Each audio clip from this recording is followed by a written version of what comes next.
এই জুলাই ঘোষণাপত্র যদি তৈরি হয়ে যায় তার মধ্যে রাজনৈতিক স্পষ্ট সমঝোতা থাকবে, আর কোনোদিন বাংলাদেশে আওয়ামী লীগকে তার নামে ফিরতে দেওয়া হবে না।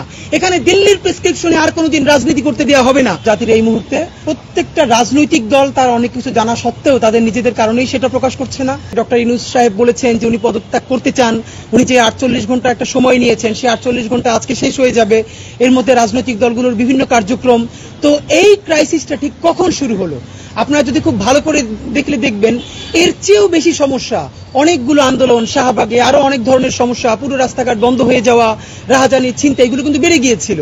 সেই সব মুহূর্তেও কিন্তু ডক্টর ইউনূসকে বলতে হয় না যে আমি পদত্যাগ করব, কিন্তু এখন তিনি কেন বলছেন তা আপনারা দুটো ব্যাপার খুব স্পষ্ট দেখেছেন যে আমরা পুরো বাংলাদেশের মানুষ যেভাবে আওয়ামী লীগ নিষিদ্ধের ব্যাপারে নেমে এসেছিল, সেই আওয়ামী লীগ নিষিদ্ধের ব্যাপারে নেমে আসার পরে আমরা 10ই মে শাহবাগে আন্দোলনের ফলে, শুধু শাহবাগের আন্দোলন না, সারা বাংলাদেশের মানুষ তাদের অঞ্চলে আন্দোলন করেছে এবং সরকার বাধ্য হয়েছে আওয়ামী লীগকে আপাতত তার কার্যক্রম নিষিদ্ধ করতে।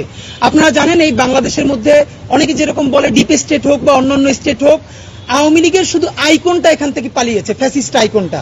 এখানে তাদের পুরো এস্টাবলিশমেন্ট, সেনাবাহিনী বলি, পুলিশ থেকে বলি, বিউরোক্রেসি থেকে বলি, এবং খোদ আমাদের উপদেষ্টা পরিষদের মধ্যে পর্যন্ত তাদের এস্টাবলিশমেন্ট রয়ে গেছে, যারা কোনো না কোনোভাবে নেগোসিয়েট করবার চেষ্টা করছেন যে আওয়ামী লীগকে নিষিদ্ধ না করে বরং কিভাবে তাকে দলে ফিরিয়ে আনা যায়, নির্বাচনে ফিরিয়ে আনা যায়।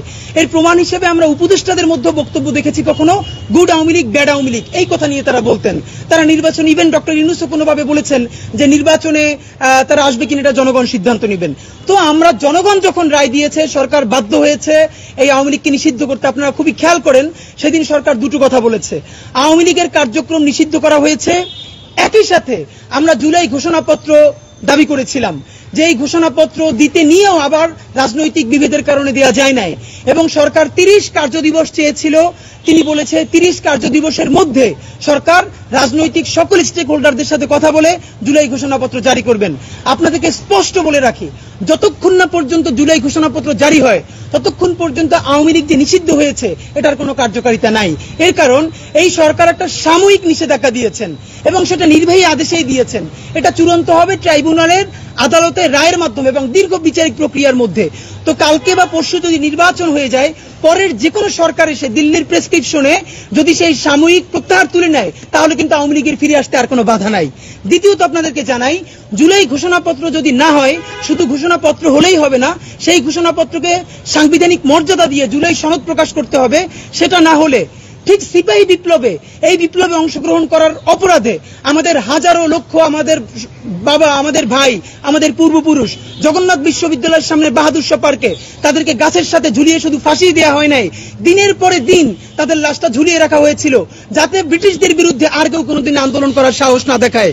আপনাদেরকে স্পষ্ট জানিয়ে রাখি, যদি জুলাই ঘোষণাপত্র না আসে, যদি জুলাই সনদ তৈরি না হয়, তাহলে যত শহীদ পরিবার আছে, যত আহত যোদ্ধা আছে, যাদের ভিডিও আছে, ছবি আছে, যারা জুলাইয়ের পক্ষে অবস্থান নিচ্ছে, আজ হোক 20 বছর পরে হোক, দিল্লি এবং এই আওয়ামী লীগ মিলে তাদের উপর আরেকটা কচুকাটা করবেই করবে এবং এর মধ্যে কোনো পার্থক্য নাই।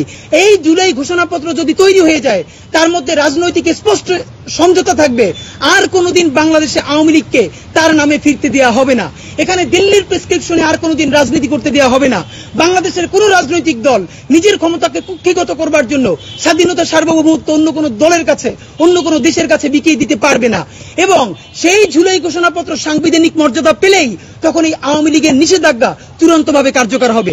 এই সরকারের মধ্যে যারা আওয়ামী এস্টাবলিশমেন্ট ছিল, দিল্লির সেবাদার ছিল, তাদের প্রথম নৈতিক পরাজয়টা হয়ে গেছে আওয়ামী লীগকে নিষিদ্ধ করার মধ্য দিয়ে।